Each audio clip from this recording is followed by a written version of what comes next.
the newspaper, I would seek a job at an advertising agency. Even if it were cut and pay, she would learn how to communicate in shortcuts that are used in successful advertising. She also would spend time learning public relations, an important skill. She would learn how to get millions in free publicity. Then, at night and on weekends, she could be writing her great novel. When it was finished, she would be better able to sell her book. Then, in a short while, she could be a best-selling author. When I came out with my first book, If You Want to Be Rich and Happy, Don't Go to School, a publisher suggested I change the title to The Economics of Education.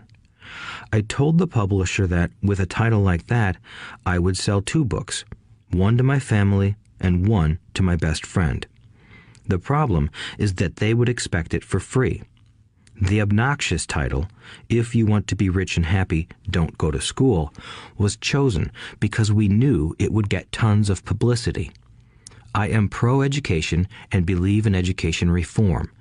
If I were not pro-education, why would I continue to press for changing our antiquated educational system? So I chose a title that would get me on more TV and radio shows simply because I was willing to be controversial. Many people thought I was a fruitcake, but the book sold and sold.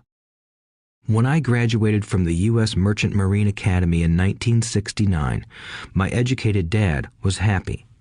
Standard Oil of California had hired me for its oil tanker fleet as a third mate. The pay was low compared with my classmates, but it was okay for a first real job after college.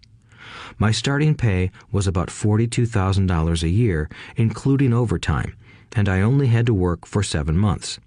I had 5 months of vacation. If I had wanted to, I could have taken the run to Vietnam with a subsidiary shipping company and easily doubled my pay instead of taking 5 months of vacation. I had a great career ahead of me, yet I resigned after 6 months with the company and joined the Marine Corps to learn how to fly. My educated dad was devastated. Rich Dad congratulated me. In school and in the workplace, the popular opinion is the idea of specialization.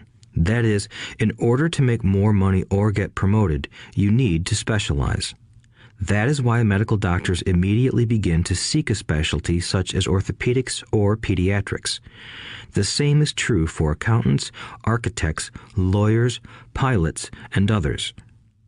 My educated dad believed in the same dogma. That is why he was thrilled when he eventually achieved his doctorate. He often admitted that schools reward people who study more and more about less and less. Rich Dad encouraged me to do exactly the opposite. You want to know a little about a lot, was his suggestion. That is why for years I worked in different areas of his companies. For a while, I worked in his accounting department. Although I would probably never have been an accountant, he wanted me to learn via osmosis. Rich Dad knew I would pick up jargon and a sense of what is important and what is not. I also worked as a busboy and construction worker as well as in sales, reservations, and marketing. He was grooming Mike and me.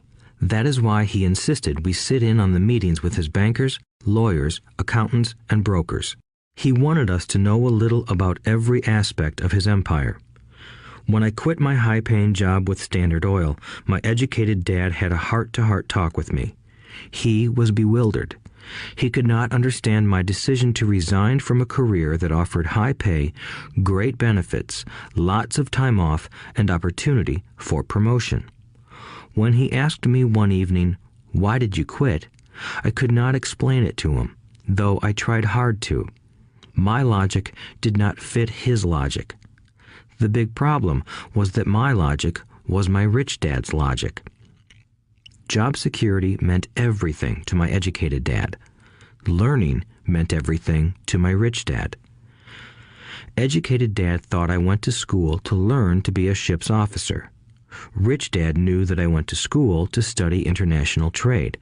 So as a student, I made cargo runs, navigating large freighters, oil tankers, and passenger ships to the Far East and the South Pacific. Rich Dad emphasized that I should stay in the Pacific instead of taking ships to Europe because he knew that the emerging nations were in Asia, not Europe. While most of my classmates, including Mike, were partying at their fraternity houses,